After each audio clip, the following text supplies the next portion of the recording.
যে সম্পদ উপার্জন করে যে ঘর ফ্যামিলি সাজায় গেছেন, আল্লাহর কসম এরা আপনারে মনে রাখবেন,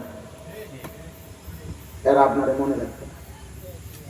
আপনি 20 বছর পরে কষ্ট করিয়া আপনি দূরে একটা বার শুধু ফেরেশতারে কইবেন 20 বছর পরে কবরের থেকে, ভাই আমি সর্বোচ্চ 10টা মিনিট যামু আর আমু আমার ঘরের মধ্যে আমার যে সোফা টোফা দূরে আসেনি, এই শুধু দেখে আসে পড়বো।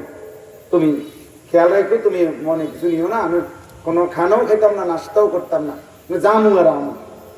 আপনি শুধু দেখে যাই না আইসা 20 বছর পরে কবর থেকে আইসা দেখবেন আপনার ঘরে আপনি আমলের সেই ফার্নিচার কিচ্ছু এগুলো ফেলাই দিচ্ছে, ভিডিও না চলে না, এগুলো আর চলে না।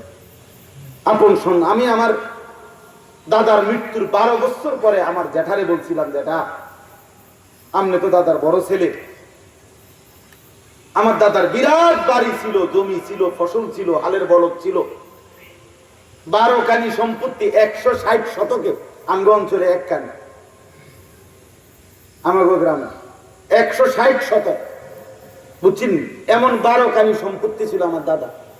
আপনি হিসাব করেন বইয়া দাদার কি পরিমাণ, এই শব্দের মধ্যে উনি ফসল করতেন, মানে ধান করতেন উনি, কত বেশি তাহলে চাষাবাদ করতেন, কত সম্পদ ছিল দাদা। তো আমি বললাম যে যেটা আমার দাদার রেখে যাওয়া একটা স্মৃতি, একটা নুনের বাটি, কাছের প্লেট, কিছু একটা আপনি আমারে দেখান। জ্যাঠা কাইদা দিছিল, না বাতি যা, তোমারে দেখাইবার মতো আমার বাপের স্মৃতি আমার কাছে কিছু। স্বার্থপর এই দুনিয়া এমন ভাবে ভুলে যায়।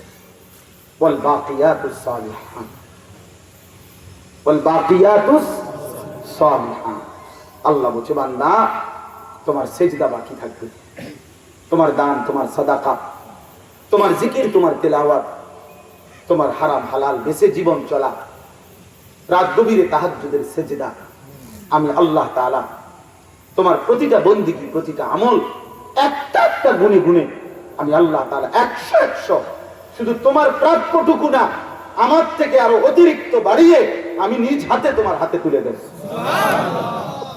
লিয়াজজিয়াহুমুল্লাহু আহসানা মা আমিলু ওয়া ইয়াজিদাহুম মিন ফাদলিহি, আল্লাহ বলে বান্দা তোমার প্রতিটা আমলের সর্বোত্তম বিনিময় আমি দিয়ে দেব। শুধু তোমার বিনিময় যা পেয়েছো তুমি 1-এ 7, 1-এ 10, 1-এ 70, 1-এ 700 এটুকু না, ওয়ায়াজিদাহুম মিন ফাদলিহি, তুমি যেটুকু পেয়েছো বান্দা আমি রব্বুল আলামিন এর উপরে আমার দয়ায় অনুগ্রহে আরো বাড়াইতে থাকবো।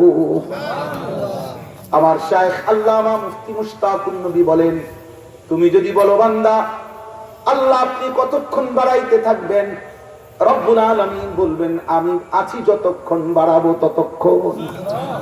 এবার যদি বলেন মাওলা আপনি আছেন কতক্ষণ, রব্বুল আলামিন বলবেন আমি আছি সারাক্ষণ।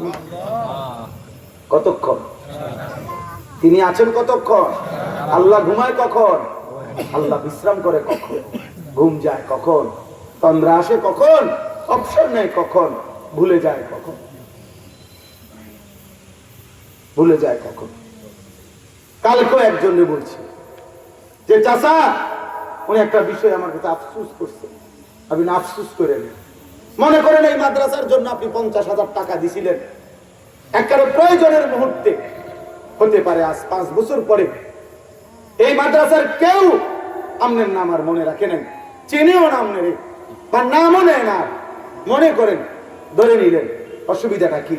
যে আরশে আজিমের মালিকের জন্য দিছিলেন, যেই মালিকের সেই মালিক ভুলে যাবে? আরশের গায়ে যে নাম উঠছে সেটা কি মুছে যাবে? তো অসুবিধা কি?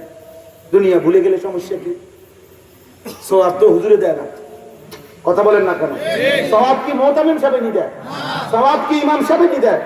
তো অসুবিধা কি? তুমি ভুলে গেলে কি? ইমাম সাহেব ভুলে গেলে অসুবিধা কি? হুজুর সাহেব ভুলে গেলে সমস্যাটা কি? আমি যার জন্য দিয়েছি লা ইয়াযিল্লু রাব্বি ওয়া লা ইয়ানসা, আল্লাহ বলেন আমি কখনোই পথ হারাই না, আমি কখনো ভুলেও যাই না। আল্লাহ আমাদেরকে বুঝ দান করুন। এবারে তরজমাটা বলি শেষ, আরো আগেই শেষ করার